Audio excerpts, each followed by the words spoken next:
Brown's raid created what historians call the fear cascade, where each section's fear fed the other's extremism in an accelerating cycle that made war inevitable. The raid triggered Southern fears that generated military preparations that convinced Northerners that the South was preparing for aggressive war.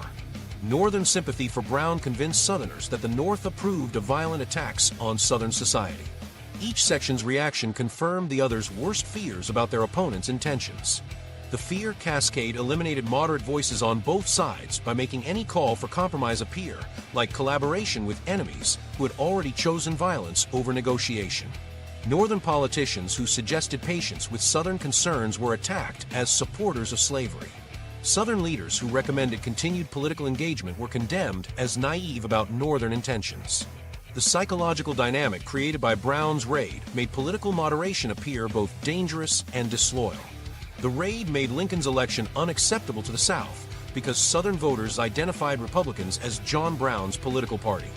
The association between Brown and the Republican Party wasn't entirely accurate, but it became politically decisive because it convinced Southern voters that Republican victory meant Northern approval for violent attacks on Southern society.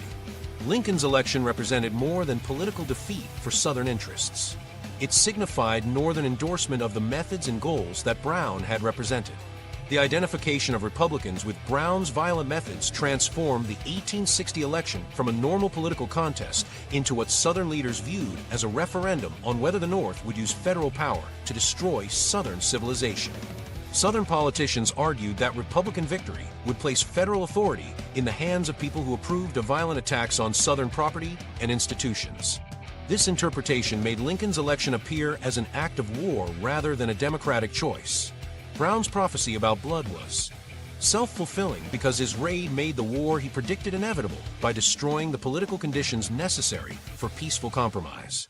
Brown had declared that slavery would only end through violent conflict, and his raid created the psychological conditions that made his prediction accurate.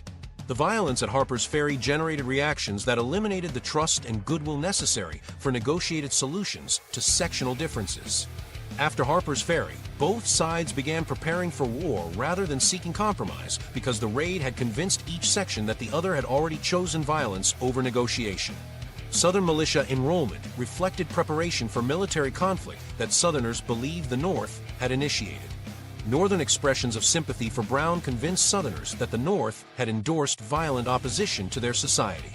These mutual preparations created the military conditions that would make war possible when political crisis finally arrived. John Brown had convinced the South that the North wanted war, making Lincoln's election appear as confirmation that the North had chosen military conflict over peaceful coexistence. The raid had transformed the fundamental nature of American sectional conflict from political disagreement into military confrontation. The psychological damage was irreversible, and the path to war had become inevitable. America was about to discover whether the forces that had driven the nation toward this crisis were the result of human choices or deeper structural realities that no amount of leadership or goodwill could have overcome. The evidence reveals that America's bloodiest conflict wasn't the result of failed leadership or miscommunication. It was the inevitable result of incompatible economic systems and irreconcilable moral positions that had developed over decades. Historical research shows that between 620,000 and 750,000 Americans died not because compromise was impossible, but because the structural realities of American expansion made war the only solution to an unsolvable equation.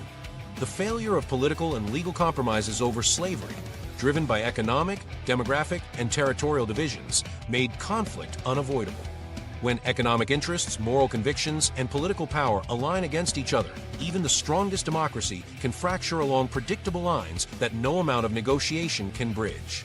The human cost reminds us how dividing a nation along incompatible social and economic lines destroys any hope of peaceful unity.